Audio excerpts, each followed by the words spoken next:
Goeiemôre almal, wees gegroet in die wonderlike naam van Jesus op hierdie geseënde Woensdagoggend en baie dankie dat ek met julle 'n woord kan deel. Ek wil graag met julle 'n bietjie praat oor saai. Wat saai ons? Hoe saai ons? Wanneer saai ons?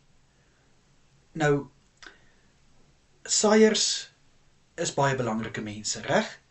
Want sonder boere wat nie saad saai nie, kan daar nie 'n oes wees nie. Nou net so belangrik is dit ook in ons geestelike lewe dat ons met die woord saai van God.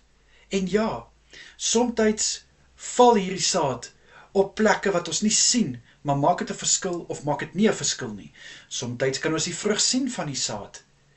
Maar ek wil graag vandag vir jou bemoedig dat al voel jy, maak nie saak wat ek saai nie, dit help net nie. Ek sien net nie die vrug daarvan nie. Kind van God, eendag, net eendag, gaan daai saad wat jy saai, so 'n groot verskil maak. Jy gaan in verbasing staan. En ek was ook al daar. Ek het ook op 'n tydjie gewonder, wat is die doel? Ek maak soos hierdie opnames en ek stuur dit uit. Of ek stuur vir mense soos boodskapies wat Christelik is. En dit lyk net nie of iets gebeur nie. Maar dan kom God en hy herinner my net weer eens dat, Hannes, hierdie saad wat jy saai, eendag is eendag, gaan hierdie saad op grond val wat dit nodiger het as wat jy ooit kan besef. En dan het ek weer nuwe moed om aan te gaan. En dis hoekom dit vir my so lekker is om hierdie woord te kan bedien.